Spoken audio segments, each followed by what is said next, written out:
Assalamualaikum warahmatullahi wabarakatuh. Siswa sekalian, bertemu kembali dalam materi membran plasma. Ini adalah bentuk dari membran plasma atau membran sel yang diperbesar. Membran sel yang bersifat fleksibel memungkinkan organisme uniseluler untuk bergerak. Model mozaik cair menyatakan bahwa bentuk dari membran plasma itu dikatakan cair karena komponen fosfolipid dan protein dapat bergerak dari sisi ke sisi dalam lapisan. Seperti itu disebut dengan cairan. Dikatakan mozaik karena pola yang dihasilkan oleh molekul protein tersebar saat membran tersebut dilihat dari atas. Sedangkan Dawson dan Daniel mengekstrak minyak dari telur ikan makarel dan meneliti sifat-sifatnya. Menemukan adanya tekanan permukaan lemak yang amat rendah di beberapa tempat. Setelah dilakukan pemisahan, didapat nilai tekanan permukaan sama dengan tekanan minyak murni, sehingga mereka berkesimpulan bahwa protein menyebar di antara lemak. Beginilah bentuknya, di mana protein ada di lapisan atas dan lapisan bawah, sedangkan di lapisan tengah terdapat fosfolipid. Karena fosfolipidnya terdiri dari dua lapisan, dikenal dengan bilayer fosfolipid. Model Dawson dan Daniel menyatakan bentuk sandwich bilayer fosfolipid di antara dua lapisan protein. Sedangkan Singer dan Nicholson menyatakan lipid dan protein merupakan penyusun utama, walaupun karbohidrat tidak kalah pentingnya. Model yang diterima adalah model mozaik fluida. Membran merupakan mozaik. Molekul protein yang terapung pada bilayer fluida terdiri atas fosfolipid. Protein terdiri atas protein periferal dan integral. Lemak bersifat hidrofilik dan hidrofobik. Sedangkan karbohidrat adalah jenis glikokalik. Struktur membran plasma menurut model mozaik cair yang dikemukakan oleh Singer dan Nicholson terdiri atas lipid atau lemak. Ini adalah lipid atau lemak yang bulat-bulat. Kemudian protein integral yang tertanam, dan protein perifer yang ada di permukaan. Kemudian ada karbohidrat.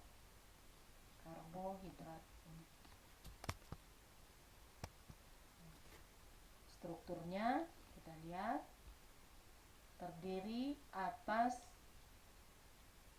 lemak, yaitu fosfolipid. Ini ada dua lapisan, di lapisan atas dan di lapisan bawah. Proteinnya ada yang tertanam yang berwarna ungu dan tertanam dari atas ke bawah, ini kita katakan integral. Sedangkan yang ada di permukaan ini adalah protein perifer.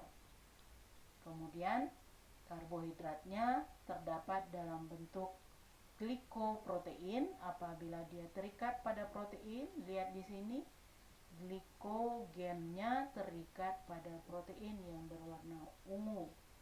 Sedangkan glikolipid apabila glikogennya terletak pada bagian yang bulat-bulat ini yang tadi kita sebut dengan lipid. Kemudian fosfolipid, kepalanya yang tadi bulat-bulat itu mempunyai ekor. Ini adalah bagian dari fosfolipid. Kepalanya yang bulat-bulat ini terdiri atas fosfat dan gliserol. Sedangkan ekornya yang dua kaki, ini yang ke bawah atau ke atas yang bertemu di atas, kita kenal dengan dua asam lemak.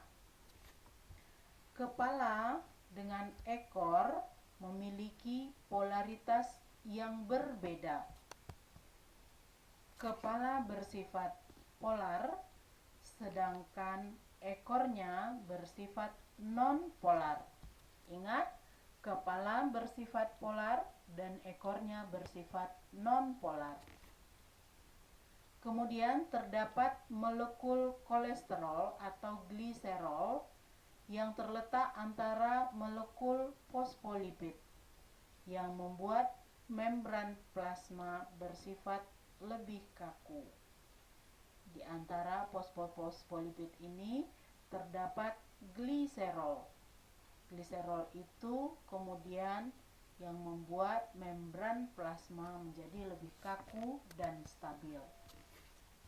Kita ulangi, fosfolipid terdiri atas satu molekul gliserol. Fosfolipid terdiri atas satu molekul gliserol, dua asam lemak, dan satu gugus fosfat. Satu lapisan lipid terletak di atas lapisan lain, ini dia, yang bagian kepala dan ekornya satu lapis terletak di atas lapisan lain, ini lapisan lainnya, ekor dan kepalanya, dengan posisi kepala di sini yang berwarna merah, kepala posisinya adalah ke arah luar. Struktur inilah yang menyebabkan polaritas yang berbeda terhadap air. Kepala ada bagian yang bersifat hidrofilik dan ada yang bersifat hidrofobik. Kita lihat, kepala bersifat hidrofilik atau suka air, sehingga bagian kepala menghadap ke air pada sisi luarnya. Sedangkan ekor, Ibu ulangi, kepala bersifat suka air, bagian kepala menghadap ke air pada sisi luar. Ini adalah kutub polar. Kutub polar ini molekulnya saling tarik-menarik. Sedangkan ekor bersifat hidrofobik. Hidrofobik artinya takut air. Karena takut air, dia mengarah ke arah dalam, jauh dari air, karena di luar sel ini ada cairan atau air. Nah, karena dia bersifat takut air, dia bersifat non-polar. Kutub polar, kita ulangi, kutub polar adalah kepala yang bersifat hidrofilik atau suka air. Kutub non-polar adalah ekor atau hidrofobik atau tidak suka air, membuat membran bersifat selektif terhadap zat yang dapat dilewati. Ingat, sifat polar dan non-polar membuat membran bersifat selektif terhadap zat yang dapat melewati. Kepala terdiri atas gliserol dan fosfat. Sifatnya hidrofilik atau suka air atau polar. Ekornya bersifat atau terdiri atas asam lemak. Ini adalah asam lemak. Bersifat hidrofobik atau takut air dan non-polar. Dua sisi ekor ada di tengah, sedangkan sisi kepala arah keluar.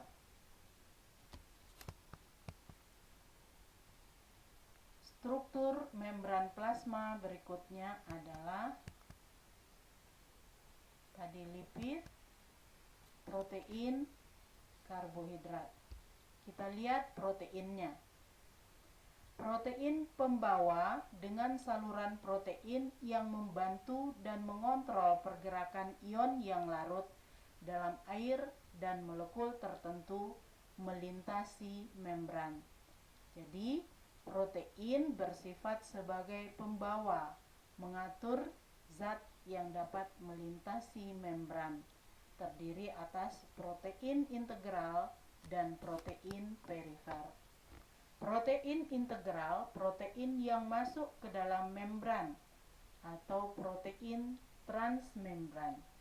Protein perifer, protein yang menempel pada permukaan membran sel. Fungsi protein untuk pengangkutan sebagai enzim merupakan sisi reseptor adesi sel sitoskeleton tambahan. Struktur berikutnya adalah karbohidrat. terdiri atas glikolipid, ini dia, yang merupakan kombinasi lipid dengan polisakarida yang membantu sel untuk mengenal satu sama lain. Ingat, glikolipid karbohidratnya glikolipid ini ya, glikolipid karbohidratnya menempel pada lipid yang bulat-bulat ini. Glikolipid karbohidratnya menempel pada kepala lipid. Sedangkan glikoprotein yang merupakan kombinasi protein dan polisakarida, glikoprotein membantu sel untuk mengenali satu sama lain. Glikoprotein ini dia, glikogen atau karbohidrat yang menempel pada protein. Ini juga adalah glikoprotein. Ini menempel pada protein integral, ini menempel pada protein perifer. Ini kasusnya terjadi karena dia untuk mengenali sel satu sama lain, terjadi penolakan organ pada cangkokan sistem imun. Glikokalek karena bermuatan negatif mengusir partikel muatan negatif lainnya, bertindak sebagai reseptor untuk hormon seperti insulin. Molekul biasanya terdiri atas 15 unit gula atau kurang, beberapa terikat pada lipid membentuk glikolipid, sebagian besar terikat dengan protein membentuk glikoprotein. Bagian gliko menonjol keluar membentuk lapisan karbohidrat longgar yang disebut dengan glikokalek, memberi muatan negatif pada permukaan luar yang menolak zat negatif. Membran tidak statis tapi memiliki konsistensi cairan. Kebanyakan membran lipid dan protein dapat melayang sekitar lateral pada bidang membran. Kolesterol meningkatkan fluiditas membran, memungkinkan membran sel hewan berfungsi dalam mempertahankan suhu, juga mengakibatkan membran kurang permeabel terhadap molekul biologis. Molekul biasanya fungsi dari membran sel adalah yang pertama sebagai pembatas isi sel dengan lingkungan luar, mengontrol pertukaran zat antara isi sel dengan lingkungan luar, dan tempat terjadinya reaksi kimia. Reseptor atau penerima rangsangan dari luar seperti rangsangan hormon dan bahan kimia lain, baik dari lingkungan luar maupun bagian dalam organisme. Melindungi agar isi sel tidak keluar, tempat terikat filamen sitoskeleton, dan tempat pengikatan enzim. Demikianlah materi tentang struktur membran sel. Sampai ketemu lagi dalam materi berikutnya. Wassalamualaikum warahmatullahi wabarakatuh.